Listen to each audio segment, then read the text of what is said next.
Essa semana nós vamos ter aquelas semanas especiais no Zohar Diário.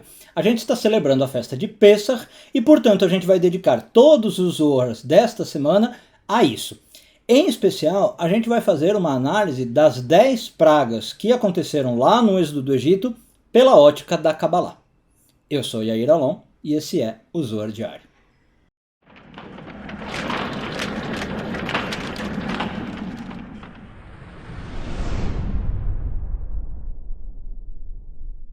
Essa semana estamos numa semana especial de Pêssar, então a gente não vai ler exatamente o Zohar, a gente vai fazer leituras cabalísticas sobre a festa de Pêssar.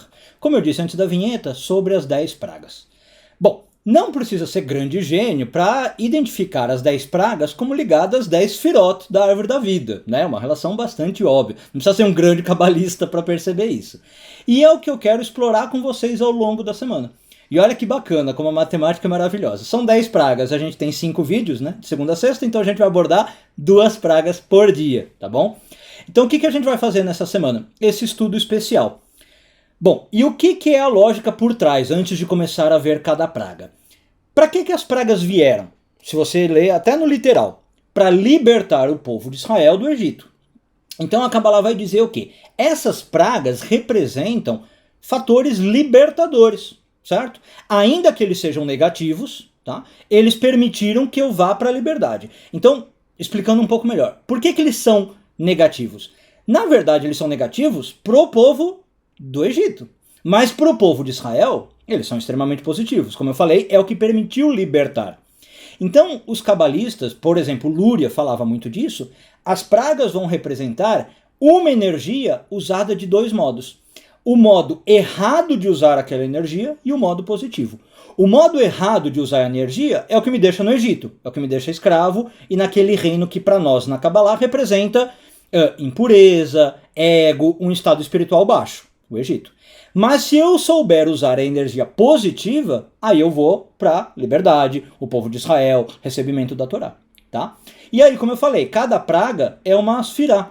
Então o Lúria vai ensinar para nós que cada asfirá tem essas 2 vertentes. A gente costuma chamar da face e das costas da asfirá. Então, por exemplo, Malhut, a primeira, que a gente vai ver daqui a pouquinho. Malhut, eu tenho um jeito positivo de expressar Malhut, digamos o jeito correto, que me liberta, e o jeito errado de expressar Malhut, o jeito costas, que aí, em vez de me fazer crescer, me aprisiona. Tudo bem? Bom, então hoje a gente vai ver as 2 primeiras e as pragas elas vão de baixo para cima. A gente vai estar subindo na árvore da vida. As 2 primeiras em hebraico a gente chama de Dam Tzfardeia. É sangue e sapos, ou rãs, tá? E elas vão ser então as 2 primeiras firot, Malhut e Esod. Vamos ver qual é a relação de cada uma com cada uma. Tá? Bom, vamos começar a falar um pouquinho de Malhut. Malhut em hebraico significa reinado, tá? Por quê? O que ela representa na nossa vida, entre muitas outras coisas? Aquelas áreas da vida em que eu domino o que eu estou fazendo, em que eu sou um rei daquele assunto. Portanto, Malhut representa aquelas áreas da minha vida em que eu ajo com confiança, com segurança, sabe? Eu tenho domínio do que eu estou fazendo. Em geral, para a maioria das pessoas, isso acontece no trabalho, né? Você é muito bom naquilo que você faz, você domina. Mas pode ser em várias outras coisas, tá? Pode ser relações sociais, enfim. Isso é a sua Malhut. Agora, qual é a relação com as pragas? Qual é a primeira praga? Sangue. Então olha só qual é a relação que a gente pode fazer. Na verdade, se a gente for pensar, não é o sangue, é a água virar sangue, né? Não é que caiu sangue do céu. As águas viraram sangue. E em especial, a Bíblia fala para nós que o Nilo virou sangue. Isso é muito significativo. Por quê? O Nilo, a gente sabe que era um símbolo de confiança para o Egito. O Nilo, todo mundo aprendeu isso na escola, é o que permitiu o Egito ser quem ele era. Era com as cheias do Nilo que o Egito tinha plantação, tinha colheita, podia sobreviver. E inclusive a gente sabe que o Nilo era considerado um deus em alguns momentos do Egito, tá? Não sempre. Mas ele era tão importante que ele era símbolo de uma deidade, ele era venerado como um deus. Então todo o Egito tinha no Nilo ali um símbolo muito forte, muito potente, e que dava essa confiança para o Egito, percebe? Olha, nós conseguimos ser o império do mundo, eles foram, graças ao Nilo. Agora, o que a Kabbalah vai dizer para nós? Essa energia foi usada negativamente, como eu falei. pelos egípcios. Por quê? Esta confiança que eles tinham subiu a cabeça, podemos dizer assim. Eles eram o ego, né? Então, até em alguns momentos da história, de novo, o faraó, que era o rei do Egito, o que ele se achava? Um deus, não é? Ele passava a se achar tão deus quanto o Nilo. Eram duas deidades. Ou seja, o Egito funciona porque tem o Nilo e porque tem o faraó, basicamente isso. E essa soberba, essa confiança negativa, fizeram, por exemplo, que o Egito escravizasse outros povos, né? É você começar a se achar superior aos demais. Nós somos o melhor império da Terra, os outros povos nada prestam, eles vão servir a nós, né? Eu vou usar os outros para o que eu quero. E aí o que acontece? Essa água virou sangue, percebe? Perdeu o propósito. O que era para ser um símbolo de vida virou um símbolo de morte. O sangue é ligado a isso, né? Inclusive, se a gente for um pouco mais para o lado químico da coisa, a água ela tem uma característica, os dois são líquidos, mas a água tem uma característica de ser o quê? Fluida, né? E o sangue ele tem uma característica de ser o quê? Espesso, ele flui pouco. Se eu puser água e sangue num tubinho e virar o tubinho, a água chega no fundo do tubo muito mais fácil do que o sangue, né? Ele é viscoso, ele coagula, né? Aliás, a palavra coagular é muito simbólica aí também. Ele fica grosso, digamos, ele forma pedras e blocos, ele é rígido. Tá dando para entender? Essa fluidez da água no Egito não funcionava, ela virou sangue. Então, esta primeira praga tá pedindo para que nós pensemos o que, segundo a Kabbalah? Nós estamos sendo a água ou o sangue, né? Como nós estamos usando esse nosso senso de confiança? Talvez um bom jeito de pensar, eu falei que Malhut é o reinado, né? A figura de um rei, de eu dominar o que eu faço. É também a diferença entre um tirano e um rei. Um verdadeiro rei é uma figura de força, de potência, mas ele também é uma figura de liderança. Ele é uma figura que inspira, ele é uma figura que as pessoas gostam, apesar dele ser poderoso, dele ter certo distanciamento, né? Eu olho para aquele rei e ele me dá confiança, ele me dá segurança, ele é um modelo, um líder. O tirano não.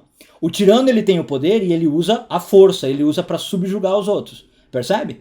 Então o primeiro chamado, olha quanta coisa dá pra ver, né? O primeiro chamado dessa primeira praga é pra gente pensar como a gente está usando a nossa Malhut. A gente está usando o nosso domínio sobre o mundo, sobre o que eu sou bom, de maneira positiva, para influenciar os outros positivamente, para liderar, para inspirar, ou eu estou usando para tiranizar os demais. Eu estou usando para me achar superior, para exacerbar o meu ego. Deu pra entender? E aí, dependendo do que eu estou fazendo, como eu falei, eu estou usando o lado fácil ou o lado costas da Sefirá. Eu estou me conectando ao Egito ou a Israel. Tudo bem? Bom, vamos para a próxima. Tzfardeia, que eu falei, né? Sapos ou rãs. Próxima Sefirá, Yesod. Yesod na Kabbalah, ela representa o que a gente chama de laços, ligações, união, tá? Inclusive, união sexual, tá? Quando eu tenho uma relação sexual com alguém, eu fiz por Yesod.